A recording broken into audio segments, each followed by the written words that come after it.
نحمده ونصلي ونسلم على رسوله الكريم وعلى آلہ واصحابہ اجمعین، اما بعد۔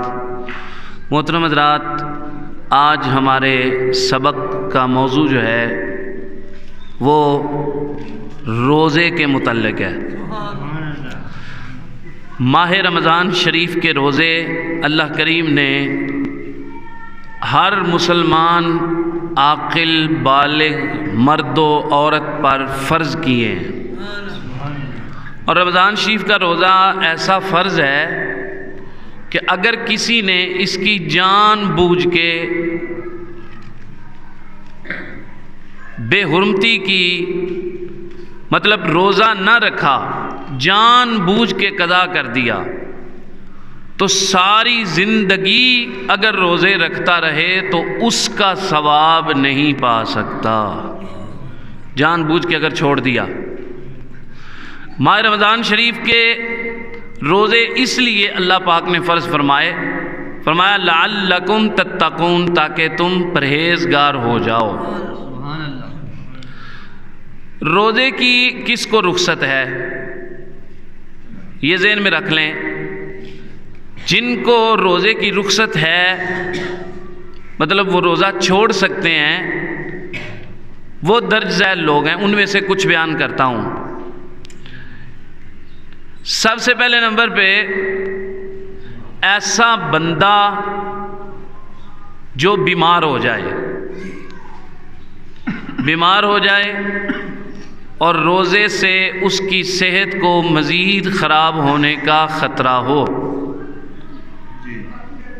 وہ بندہ رمضان شریف کا روزہ نہ رکھے۔ جس دن اس کو صحت کا خطرہ ہے، مثال کے طور پر ایک مثال دیتا ہوں۔ اللہ کریم تمام بیماروں کو شفائے کاملہ عطا فرمائے۔ جیسے کہ شوگر لو ہونا، شوگر ایک مرض ہے، کسی کی ہائی ہوتی ہے، کسی کی لو ہوتی ہے۔ تو جس کی ہائی ہوتی ہے، شوگر بڑھتی ہے، وہ تو رمضان شریف میں کچھ کھا کے روزہ رکھ سکتا ہے، لیکن جس کی لو ہوتی ہے نا، اس کو بہت زیادہ ٹینشن ہو سکتی ہے۔ جتنی دیر تک وہ میٹھا نہ کھائے اس کی طبیعت نہیں سنبھلتی۔ تو ایسا بندہ جب ایسی کنڈیشن میں پہنچ جائے کہ اس کو لگے کہ اب مجھ سے روزہ نہیں رکھا جائے گا، یا رکھا ہوا ہے تو اب نبھایا نہیں جائے گا بیماری کی وجہ سے، تو شریعت کہتی ہے کہ روزہ چھوڑ دے۔ اس کے بعد حاملہ عورت اگر وہ کچھ نہ کھائے، بعض عورتیں ایسی ہوتی ہیں تو ان کو تکلیف ہوتی ہے، بھوک برداشت نہیں ہوتی، بچے کو نقصان ہونے کا خطرہ ہوتا ہے، اس لیے اس کے لیے بھی رخصت ہے کہ اگر وہ دیکھے کہ میں روزہ نہیں رکھ سکتی تو وہ بھی روزہ نہ رکھے۔ اس کے بعد دودھ پلانے والی عورت، جبکہ اس کو ایسا محسوس ہوتا ہو، بھوک اور پیاس کی شدت محسوس ہوتی ہو روزہ رکھ کے دودھ پلانے میں، تو اس کے لیے بھی رخصت ہے۔ اسی طرح حیض و نفاس والی بھی روزہ نہ رکھے۔ اسی طرح ایک ایسا بوڑھا آدمی جس کے ٹھیک ہونے کا یقین نہ ہو، وہ اب یہ ٹھیک نہیں ہوگا، بس کمزور ہے، اب یہ طاقتور نہیں ہو سکتا، اس کو بھی حکم ہے کہ اب وہ بھی روزہ نہ رکھے۔ اچھا، یہ جن کا میں نے ذکر کیا ہے، کیا ان کو روزے معاف ہیں؟ نہیں معاف، یہ بات ذہن میں رکھیں۔ مجبوری کی وجہ سے ماہ رمضان شریف کا روزہ نہ رکھے، لیکن بعد میں صحت سے ہو کر، یعنی جب اللہ پاک صحت عطا فرما دے تو پھر روزوں کی قضا کرے گا۔ روزے معاف کسی کو بھی نہیں ہوں گے، نہ مریض کو ہوں گے، نہ حاملہ کو ہوں گے، نہ دودھ پلانے والی کو ہوں گے، نہ حائضہ کو ہوں گے، نہ کسی مریض کو ہوں گے۔ روزے معاف کسی کو بھی نہیں ہوں گے۔ اس میں ایک اور ہے، مسافر کے لیے بھی رخصت ہے۔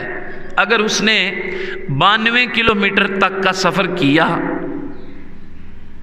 کرنا ہے، اس کا ارادہ ہے، اور سفر بھی بامشقت ہے، تکلیف والا سفر ہے، تو اس میں اس کو رخصت ہے، بھی وقتی طور پہ وہ روزہ نہ رکھے، بعد میں اس کی قضا کرے۔ بہرحال اب تو وہ پرمشقت سفر نہیں رہے، اب تو گاڑیاں اے سی والی، پنکھے والی، بڑی سہولیات ہیں۔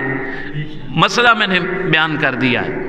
اب اس کے بعد ایک اور سوال ہے، غور سے سنیے گا۔ کیا جس نے روزہ رمضان شریف میں نہیں رکھا، کسی مجبوری کی وجہ سے نہیں رکھا، کیا اس کو اعلانیہ کھانے پینے کی اجازت ہے؟ یہ سوال ہے۔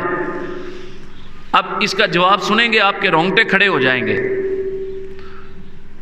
شریعت میں جو جان بوجھ کر کھائے پیے، روزہ اگرچہ اس نے کسی مجبوری کی وجہ سے چھوڑا ہے، لیکن جان بوجھ کر کھائے پیے تو شریعت یہ کہتی ہے کہ حاکم وقت کو چاہیے کہ اس کو قتل کر دے۔ یہ سب کے سامنے کھا پی رہا ہے، اس کو رمضان شریف کا احترام نہیں ہے۔ تو اگر اسلامی حاکم نہ ہو، اسلام کا نظام نہ ہو، تو آپ کو اور مجھے، ہم سب کو حکم ہے کہ جو اعلانیہ کھاتا پیتا ہے اس کے ساتھ تعلق ختم کر دیں ماہ رمضان شریف میں، جس کو یہ لحاظ ہی نہیں ہے۔ بھائی اگر تو کسی مجبوری کی وجہ سے نہیں رکھ پایا روزہ، تو چھپ کے کھا۔ سمجھ آ رہی ہے نا بات؟ تو اس سے تعلق قطع کرنے کا حکم ہے۔ اللہ اکبر، اللہ اکبر۔ ماہ رمضان شریف وہ برکتوں والا، وہ رحمتوں والا، وہ عظمتوں والا مہینہ ہے کہ جس کا اگر کوئی روزہ نہ بھی رکھ پائے، کسی وجہ سے شرعی عذر ہو، اس کا روزہ نہیں رکھ پایا، احترام کر لے، ہو سکتا ہے اللہ پاک اس کے احترام کے صدقے میں اس کی بخشش فرما دے۔ ہاں جی۔ اچھا، اگر کوئی ایسا مریض ہے کہ وہ روزہ رکھ ہی نہیں سکتا، وہ کیا کرے گا؟ وہ کیا کرے گا بھائی؟ وہ رکھ ہی نہیں سکتا، بعد میں قضا بھی نہیں کر سکتا، طبیعت ہی ایسی خراب ہے، اس کے لیے یہ حکم ہے کہ وہ 2 وقت کا کسی مسکین کو پیٹ بھر کے کھانا کھلا دیا کرے، یا صدقہ فطر کی مقدار اس کو دے دیا کرے، پیسے وغیرہ، تو اس کا یہ جو روزے کا فدیہ ہے وہ ادا ہو جائے گا۔ یہ اس کے لیے حکم ہے جو بالکل رکھ ہی نہیں سکتا۔ اب مختصراً بیان کرتے ہیں کن کن چیزوں سے روزہ ٹوٹ جاتا ہے۔ اللہ اکبر۔ روزے کی تعریف سن لیں، روزہ کہتے کس کو ہیں؟ روزہ کہتے ہیں صبح صادق سے لے کر غروب آفتاب تک کھانے پینے اور جمع یعنی ہم بستری سے خود کو روکنے کا نام روزہ ہے۔ نیت کے ساتھ، نیت کے بغیر کوئی عمل بھی نہیں ہے۔ نیت کے ساتھ کھانے پینے اور جمع کرنے سے خود کو روکے رکھنے کا نام روزہ ہے۔ طلوع فجر سے غروب آفتاب تک۔ اچھا، اب اگر کسی نے جان بوجھ کے کھا لیا پی لیا یا جمع کر لیا تو اس کا روزہ ٹوٹ جائے گا۔ بولو، روزہ ٹوٹ جائے گا۔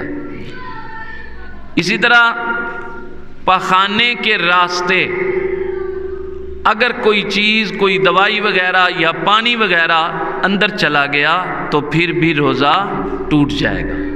ساتھ ساتھ یہ بھی بتاتا جاؤں، منہ بھر کے جان بوجھ کے اگر قے کی، جس کو ہم الٹی کہتے ہیں، جان بوجھ کے انگلی مار کے یا خود منہ بھر کے قے کی تو ایسی قے کرنے سے بھی روزہ ٹوٹ جائے گا۔ جان بوجھ کے قے تو نہ کی لیکن خود بخود آئی، منہ میں آئی، منہ بھر کے آئی اور کچھ منہ میں تھی، اس کو واپس لے گیا تو واپس لے جانے سے بھی روزہ کیا ہوتا ہے؟ ٹوٹ جاتا ہے۔ تو اسی طرح جی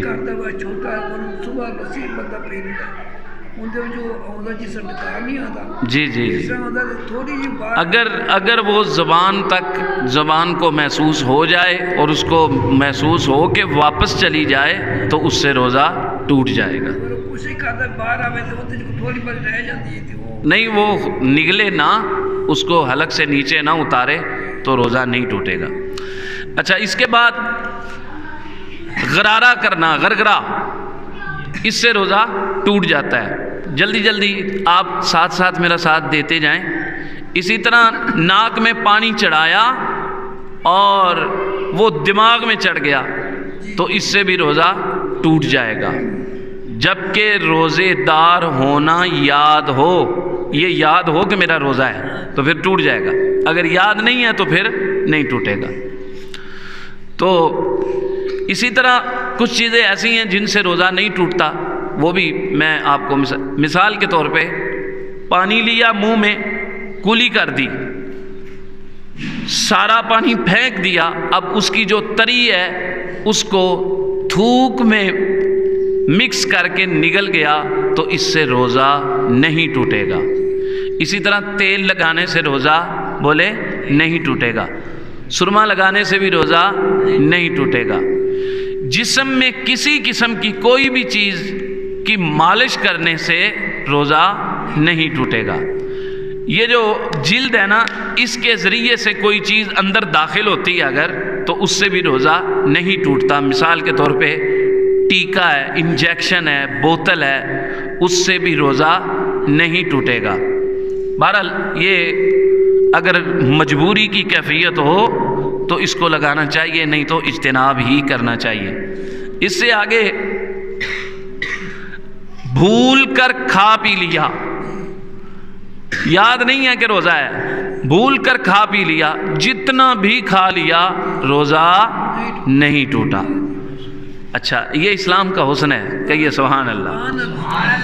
اب روزے کے کچھ مکروہات بھی آپ کے سامنے رکھتا ہوں جس کی وجہ سے روزہ مکروہ ہو جاتا ہے، ان سے بھی بچنا ہوگا. ہاں ایک دو چیزیں اور رہتی ہیں. مسواک کرنے سے بھی روزہ نہیں ٹوٹتا جبکہ اس کا ذائقہ نہ لیا جائے حلق میں. روزے کے علاوہ جب بندہ مسواک کرتا ہے نا تو اس کو چباتا ہے، چوستا ہے، اس کا ذائقہ بھی حلق سے اتر جاتا ہے. تو روزے کی حالت میں اس چیز کا خاص خیال رکھنا ہوتا ہے، مسواک کا ذائقہ حلق میں نہ جائے تو مسواک کرنے سے روزہ نہیں ٹوٹتا. اب مکروہ کس سے ہوتا ہے؟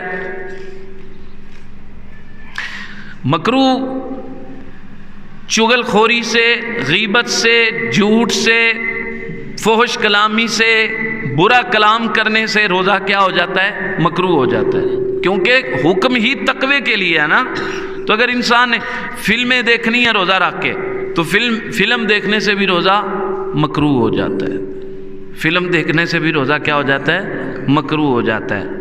اور گانے باجے، مطلب ہر وہ کام جو اللہ پاک کی نافرمانی کی طرف لے کے جائے، روزے کی حالت میں وہ کرنے سے روزہ مکروہ ہو جاتا ہے. اس کے ثواب میں کمی آتی ہے، بہت زیادہ کمی آتی ہے. رکن تو ادا ہو جاتا ہے لیکن ثواب میں کمی آتی ہے. ہاں ایک دو اور مسئلے روزے کے نہ ٹوٹنے کے حوالے سے ہیں، وہ بھی سن لیں. احتلام ہو جائے تو اس سے روزہ نہیں ٹوٹتا. اور اسی طرح بندہ جا رہا ہے، سفر کر رہا ہے، گرد و غبار اڑ رہا ہے، نہ چاہتے ہوئے اس کے منہ میں چلا گیا تو اس سے بھی روزہ نہیں ٹوٹتا. مکھی اگر گزر گئی اندر تو اس سے بھی روزہ نہیں ٹوٹتا. آٹا وغیرہ چھانا جا رہا ہے، اس کو چھاننے سے جو غبار اڑتا ہے وہ حلق میں گزر جاتا ہے، اس سے بھی روزہ بولو نہیں ٹوٹتا. یہ روزے کے کچھ مسائل تھے. یہ بڑی کوشش کے بعد محنت کر کے انتہائی مختصر کر کے آپ کے سامنے رکھتا ہوں. اس کا مطلب یہ نہیں ہے کہ سارے پورے ہو گئے، سارے مسائل پورے نہیں ہوئے. یہ موٹی موٹی باتیں آپ کے سامنے رکھتا ہوں. اللہ کریم سے دعا ہے اللہ پاک ہم سب کو ماہ رمضان شریف کا ادب و احترام کرتے ہوئے رمضان شریف کے روزے رکھ کر اللہ کو راضی کرنے کی توفیق عطا فرمائے. وما علیہ الا البلاغ المبین.